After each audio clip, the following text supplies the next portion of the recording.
Hi, good morning. So for today's video, as promised, yesterday nabanggit ko nga dun sa video ko na i-go through natin yung updated na mga gamit ko dito sa Canada. So currently, it's 12:37 p.m. Pero hindi pa nga kami nagla-lunch dahil, again, nag-heavy breakfast uli kami ni Jamie. So, ito mga bata, ayan, naglalaro lang kasi late na rin sila na nagising. So, today, walang pasok kasi family day. And tinanong ko sila Jamie kung anong gusto nilang gawin ngayon. But so far, parang gusto lang nila humiga dahil bukas nga may pasok uli. So, kanina, nagtupi lang ako ng mga gamit dahil kagabi nga naglaba ako para maipakita ko nga sa inyo kung ano yung complete set ng mga gamit ko as of the moment. So, pasok tayo dito sa kwarto. So, andun na si Jamie. Yan, hinanda ko na nga yung gamit ko. Oh, nakangiti ka dyan. Yan, naka-ready na siya. So, all in all, ito yung mga gamit ko.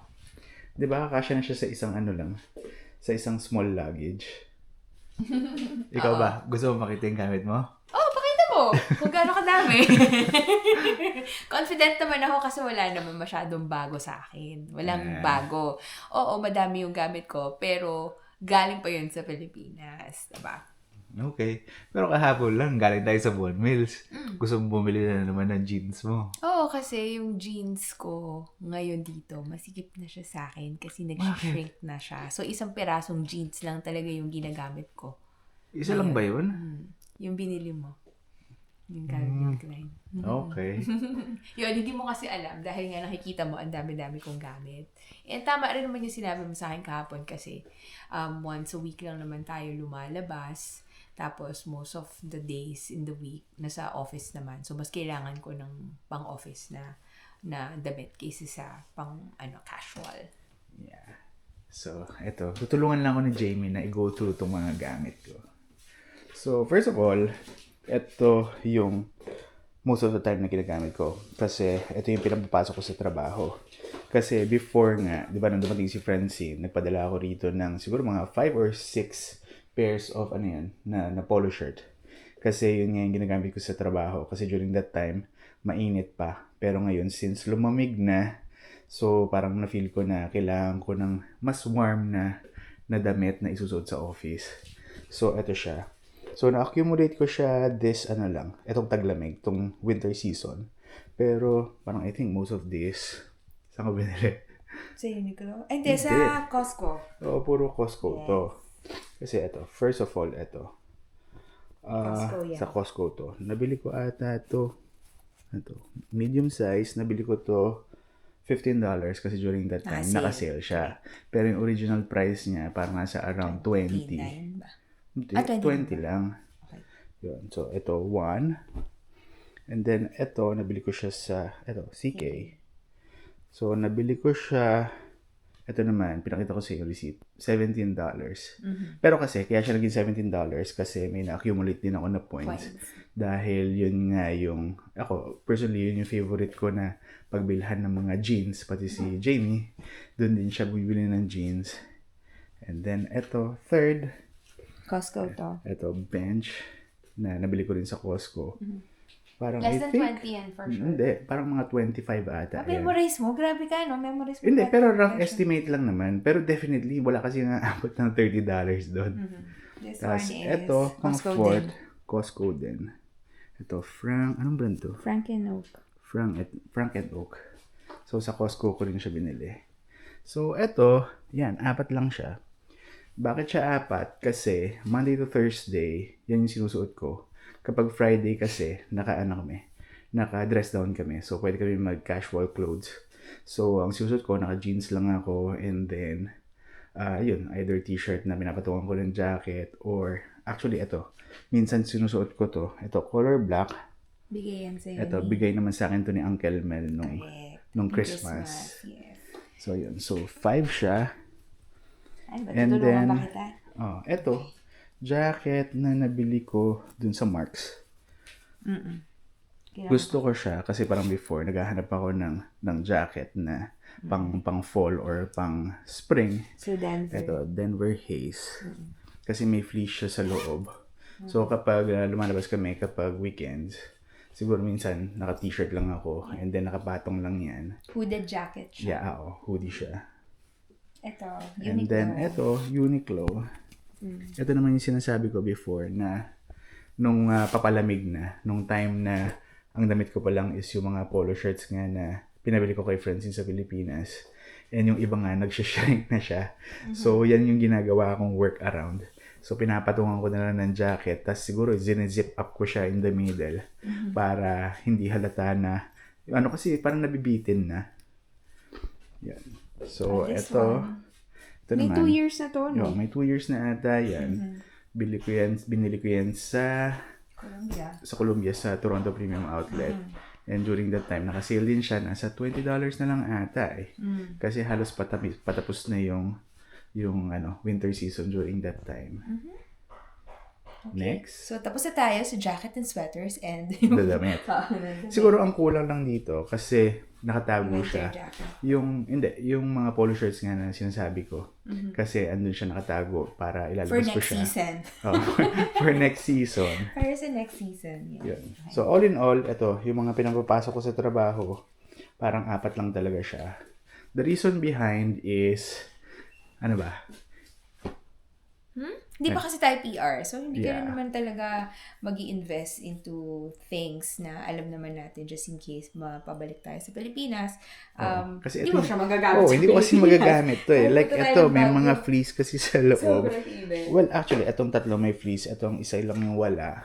Pero yun nga, sabi nga ni Jamie, hindi ko nga kasi magagamit to sa Pilipinas na just in case na umuwi kami sa Pilipinas. Kaya nililimit ko lang talaga yung binibili ko na damit. Na Parang just for enough extreme lang na siguro. cold weather. Oo. Kasi like yesterday nga, nagpunta kami dun sa Vaughan Mills. Ang dami ko rin nakita ng mga magagandang damit, di ba?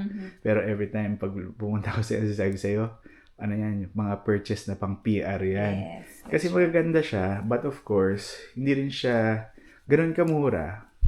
Pero siguro, pag next time, kapag na PR, why not? Kasi mas magagamit mo naman siya ng Mas matagal. matagal. Yeah. Yeah. So, Next punta would tayo be your sa pants. pants. Okay. So, yung pants ko, yung jeans ko, dalawa lang talaga siya. Isang color blue, tsaka isang color black. Pero before kasi, meron pa akong isa, galing din sa CK, yun yung ginagamit ko na pang trabaho. But unfortunately, nag-shrink siya, tapos color black kasi siya, ano na siya, parang kumupas na. Naging skinny jeans na yun. Hindi naman. Pero medyo ano siya, may puti-puti na. Kaya pinag-retire ko na siya. Okay. So, currently, ang ginagamit ko sa trabaho, eto, yung color black na, yan, Calvin Klein na jeans. Kasi eto, relatively, mas bago to. Pero, syempre, pag tagal-tagal, ano rin to, kukupas din to. And then, etong blue jeans naman. Etong blue jeans, ginagamit ko siya kapag Friday, and then magsi-spill over na rin siya ng Saturday, pag pupunta kami ng McDonald's si Jamie, or Sunday kapag mag-church, basta hindi pa siya madumi. And then, eto Sa Marks. sa Marks din to. Kaparte ito nung binili ko na fleece na, ito, yung Denver Same brand. Haze, yung may fleece sa loob. Yeah. Very comfy kasi siya. May fleece siya sa loob. And then, yun nga. Very comfy. Hindi, tsaka pag malamig, parang yan yung keeps you sinusuot warm. ko. Okay. And then, Ito, sobrang sulit tagal to. na to. Sobrang Namumuti sulit na nga to. siya. Sa Pilipinas pa ata to. And marami na pinagdaanan tong pants na to from Uniqlo. Ito, parang jogging pants siya. Joggers. Joggers. Siguro, more than 5 years na. Yeah. Galing pa sa Pilipinas yan. Kaya ako sinabi na ang dami ng pinagdaanan yung pants na yan. Kasi, ito yung ginagamit ko araw-araw before. Nagtatrabaho ako sa Crumble. Yes. Diba? Parang every time, pagka-uwi ko before, balot na balot ng harina yan. Halos araw-araw ko nilalabahan yan. Pero Kasi- tibay buhay pa rin. Oo. Pero ngayon, ginagamit ko pa rin siya. So, ginagamit ko siya every Friday kapag nagbabasketball ako. Dahil ngayon, malamig nga. So, susuotin ko lang yung basketball shorts ko and then ipapatong ko nga yung jogging pants. Tapos pagdating doon sa basketball court, tanggalin ko yung jogging pants and pag-uwi na, isusuot ko ulit. Okay. Next, we go Next. to your pambahay. Eto, pambahay. Pambahay/pambasketball. Yun. Very So, eto, aside from etong suot kong isa, dalawa, Tapos ito, pinabili natin sa kaibigan ni Sarah. Ano ba to? Sa Under Armour. Under Armour din. Yep. And then, ito, nakalimutan ko na kung saan ko binili to. Pero pambahay din. Kasi hindi ko naman everyday pinapalitan yung shorts ko. Kasi dito nga, medyo malamig. So, hindi naman kailangan every time magpalit. Yep. So, siguro, every 2 days ako nagpapalit ng shorts. Okay. Ikaw ba? Every ilan? Ako shorts? Hindi ako nag-shorts eh. Ngayon, more of Ayan, pajamas. nakapajama siya. Yep. Okay. And lastly, Your ito, shirts. yung mga shirt. So, makikita nyo, napaka-minimalist niya. Even sa color, napaka-basic. Lahat itim. So, pwede Hindi naman naman. bumasa. Grabe, meron Mga naman dark ibang kulay colors. dyan. Wala ka namang pink, di ba? Asan Ha? ang pink mo? May pink ako yung polo shirt ko na pinabili ko kay Pero yun Francine. nga, on the basic side siya of Yeah. things. Yeah. So, ito yung pinakita ko count na before. lang natin. Ito, Banana Republic. Binili ko to package. 3 siya, di ba? Isa, 2, 3. Sa Costco. Sa Yung Costco box yan, diba? Oo. So, naalala ko Box pa shirts. yung presyo niya. Nasa $27 ata nung binili natin. Pero $9 tatlo na siya. each. Yeah. Oo, $9. This one is Under Armour. May fleece ba to? Yeah. Ito, Under Armour. Again, pinabili ko ulit dun sa kaibigan ni Sarah. Ito kasi, panglamig siya. Ito, cold gear. And long sleeve siya. So, ginagamit ko siya pang basketball. Slash, pambahay kapag malamig dito sa bahay namin, sa basement. Hindi ako marunong magtupi kung paano Okay lang. magtupi. Lagay mo muna dyan. Mamaya ako na lang uli aayusin. Medyo OC kasi po siya pagdating sa pagtupi ng mga damit niya. So, Grabe ka. siya talaga ang nakadelegate sa pagtupi. Dahil kapag ako magtupi, uulitin din naman niya. So, siya na lang magtupi. Yun. So, 2 kulay binili ko. Isang black. Isang Isang gray. gray. So, pag napapanood nyo sa mga previous videos ko, most of the time, yung 2 yung sinusuot ko. Dahil, medyo malamig nga dito sa basement. Kaya, mas comfortable ako na yan yung suotin ko. Yep. And then, ito yung Gap. Yan. Ito, Gap. Sa Gap mo ba? Hindi, sa Costco din ata. Hindi, ito. Sa Gap talaga to. Ito, nag-upsize na nga ako. Di ba before, small binibili ko. So, binili ko to medium. Para nga Papunta na siya tumagal. sa small. Kaya lang, nag-shrink din. Yeah. So, ginagamit ko naman siya, pero pambahay. And then, ito next. Ito sa- na-videohan ko rin to before. Sa Walmart. Sa Walmart. So, yung George yung brand niya. So, ang bili ko naman dito, $7. Color blue naman. Kaya lang, ayun, syempre, pag tagal-tagal, ayun, parang kumukupas na rin yung kulay niya. Which is okay lang kasi nga. Oh, $7 lang naman. Pero syempre, na-demote siya from pang-alis. Naging pambahay. Naging pambahay. Or yung parang quick errand. Yeah. Quick errand runs, Oh. diba? Kasi minsan hindi naman halata eh. Like ngayon, pag taglamig, naka-t-shirt lang ako. And then, So, yun nga, magja-jacket ka lang. magja-jacket lang ako, ipapatong ko yun or whatever. So, hindi na siya nakikita. And then, ito, regalo lang sa atin to ng Pasko. Okay. Ng, dun sa life group. Sa life group. Okay. Yeah. Thank you. And then, Ito, hindi ko long masyado sleeves nagagamit din. to. Hindi, Kasi t-shirt to. Pero dry fit siya sa Under Armour din. Siyempre, pinabili ko rin dun sa kaibigan ni Sarah. Pero, Paano magtupi? eto. Maulit. Hindi, nagiging pambahay lang din siya as of the moment. Kasi, Malamig. malamig. Tsaka manipis yun. Kasi pero pinagbabasketball ko pa talaga yan kapag medyo mainit na. Okay. Kasi kapag medyo mainit na, tapos yung long sleeves pa rin yung susuotin ko, parang sobrang init na. Okay. And then Ito. this one And then is... lastly, ito, hindi ko lang siya sinama dun sa isang stash ko ng damit. Dahil minsan, from time to time, ginagamit ko rin siya. Yun, kapag nauubusan na ako, again, pinapatong ko lang yung mga jacket. So, pwede na. Okay. So, ako naman ba? Huwag na. Baka, Gato na baka lang. hindi tayo Gato na matapon. lang. So, ito, makikita nyo, lahat ng gamit niya, magkakasya lang yan dito sa cabinet. Sa isang drawer. drawer. So, ito yung Ito, drawer niya. yeah. This one. So, other than that, ito are my drawers. Uh-huh. Ito, my drawer pa rin. Ito. Ito for the kids. Yeah. And then ito is mix of him and the kids. Yeah. And then ito yung mix din of him and the kids. Yung Oo. mga Pero hindi ko na kasi socks. magpapakita. Andito mga- kasi yung mga socks, underwear, Yes. ano pa ba? Socks, underwear, so swimming wear, Yeah. yun. Basta anything na essential inside nandyan. Diba? And Diba? then- Okay. So, etong drawer na to, sa totoong buhay, akin na lang to. Yeah, sige pa. Okay lang naman for me. Wag na, Ayaw makalat mo? pa eh. Oh, sige. And yun. And ito, niready ko rin kasi assignment kanina. So, ito naman yung shades ko. Buksan mo nga. Ito yung shades ko, pero binili ko yan nung pagdating ko pa lang dito sa Canada. So, ano siya? Oakley na Holbrook. So, parang bili ko dito around $250. Pero that was siguro 3 years ago na. Pero kaya ko Hindi siya... ko ba binili? Oo. Kasi before, meron din akong ganyan sa Pilipinas. Yun nga. Pero ang problema kasi dyan, yung lens niya, nasa scratch. And minsan nagbabubbles kapag, hindi ko alam kung sa init or lamig. Pero yan kasi yung parang bumagay sa shape ng mukha ko. Kaya yan din yung binili ko dito. Yeah. Pero ang kagandahan kasi dito, pwede kang bumili ng lens kapag na-damage nga. Oh. Pero so far, Tapos okay pa part naman ng, siya. part siya ng benefit mo? Hindi. Akala Hindi, ko. pero actually pwede daw. Kasi pag may grado, di ba? Oo, pag may grado, pero Which papalitan meron nga ka lang na. yung lens. Pero hindi siya original na Oakley, Oakley. yung lens. Got it. And lastly, saan na yun? Ito pala. So, ito yung watch ko na bihira ako na ginagamit. Pero dati, may dala nga ako rito na mechanical watch. Parang ito, binlog ko rin yun nung time na binenta ko siya. Ako nga yung Seiko watch ko eh. Ano na yung binili natin sa... Solar kasi yun. Tapos solar. kapag walang araw, Walang sun. Kaya Asan yung relo mo? Ito yung relo ko. yan.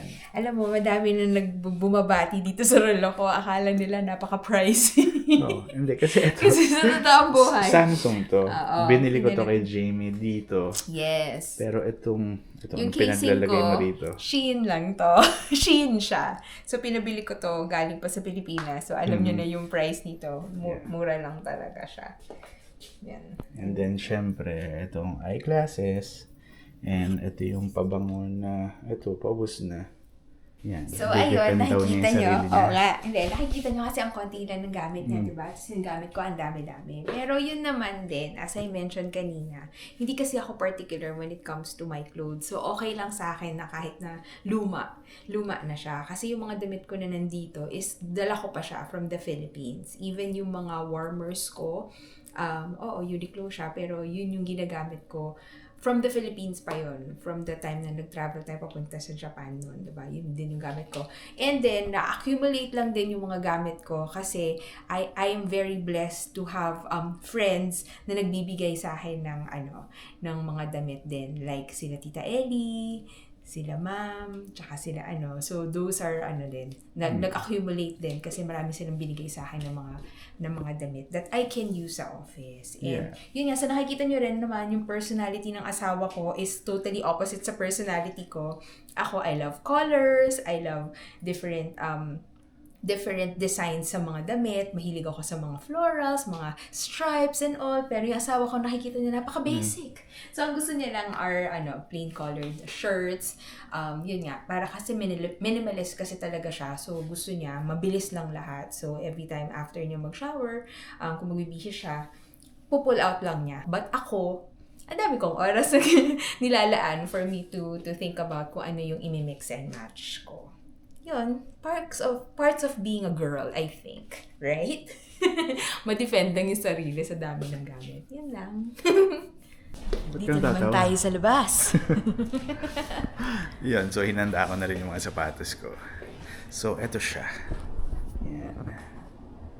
So, ilan siya? 1, 2, 3, 4, 5. Actually, dati siyang 6. Pero sabi ko nga na nabenta ko nga yung basketball shoes ko the other day. Kaya naging natin siya. kumpletuhin yung 6. Hindi, kaya siya naging 5 na lang. Okay. Yan, so isa-isahin natin. So, eto yung yung winter boots ko na binili ko rin siya nung pagdating ko rito. So, yung brand niya is yung, Pajar. Yun, tama ba yung, doon? Yung pag-pronounce doon. Basta yun na yung Pajar. Yan, so Pajar. So, mga 3 years na rin siya. Pero medyo pricey lang yung pagkabili ko rito dahil Winter boots naman siya. oo. Tsaka, hindi. Parang nagustuhan ko lang yung style niya. Pero, yun nga. Nung first year ko lang, yun yung time na madalas ko siya nagagamit. Pero nung time nga na, syempre, nagkaroon ng sasakyan, medyo mas bihira na yung pagsuot ko sa kanya.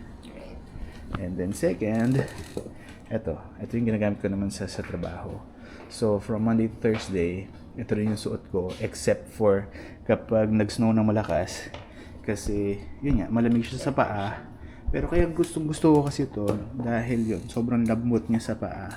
Pero di ba before, nung madalas pa ako sa Von Mills, pinapakita ko sa inyo yung parang ganito rin, color brown din. Pero gusto ko nga sana yun. Pero nung time na yun, hindi ko nga siya binili dahil tinatry ko pa i-dispose to. Kasi parang ganun nga ako. So kapag meron ako nagustuhan, I see to it first na ibebenta ko yung luma ko kasi ayoko nga mag-accumulate ng gamit. Dahil yun nga, as hindi pa nga PR dito, parang kailangan namin maging mobile. And next would be itong rubber shoes. Ito kasi kahapon. Kasi actually nabili ko to sale. Kasi original price ata nito nasa 120. Pero nabili ko kasi siya nung back to school sale. So parang naging $80 na lang ata siya. Pero yesterday, yun nga, sabi ko na marami na nagbago doon sa Von Mills kasi meron na nga siyang bagong store ng New Balance doon. And then nakita ko to, nag-price drop na siya ng naging 100 na lang, tas 50% off pa. So parang naging $50 plus tax na lang. Tingnan natin. Yeah.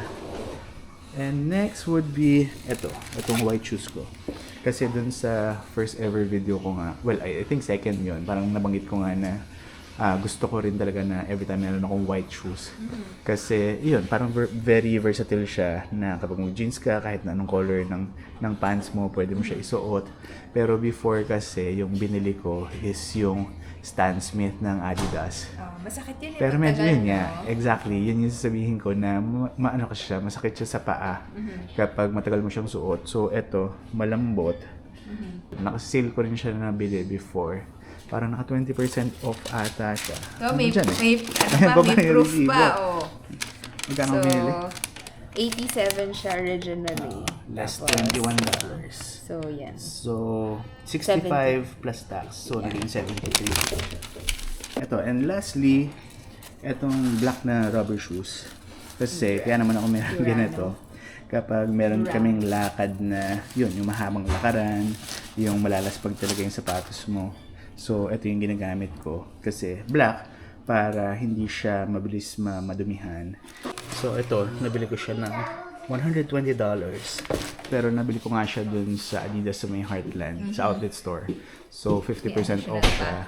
So, $60 plus tax. Galing mo, no? Naalala mo lahat ng presyo ng gamit mo. Ako, kasi ikaw yung, ikaw yung nagbabayad, kaya hindi ko na naaalala. Okay. So, itong dalawa nga, nasa box pa siya. Kasi recently, nilinis ko siya. Kasi very seldom ko siya nagagamit ngayon dahil, yun nga, winter. And ito siguro magagamit ko siya kapag uminit-init na. Dahil yun, magsisimula na naman uli yung mga mahabang lakaran. And then, ito naman, minsan ginagamit ko siya kapag Friday, kapag naka-dress down kami. Pero siguro, mas madalas ko siya magagamit kapag nag-summer na, siguro pang trabaho din. And syempre, hindi ko pwedeng kalimutan, ito, yung ever reliable ko na panggupit ng buhok. So, ito yung ginagamit ko na para sa sarili ko and para doon sa dalawang anak ko. Parang 3 years ko na rin ginagamit to. And I think malaki na rin yung natipid ko dahil hindi ko nga kailangan magbayad para doon sa haircut namin. Yun, so wala na kami maisip. So, hindi pa namin alam kung anong gagawin namin mamaya. And siguro maya-maya lang magluto na uli si Jamie. Parang kakainin namin for lunch. Kaya siguro hanggang dito na muna uli. So again, thank you for watching and I'll see you in the next video. Bye!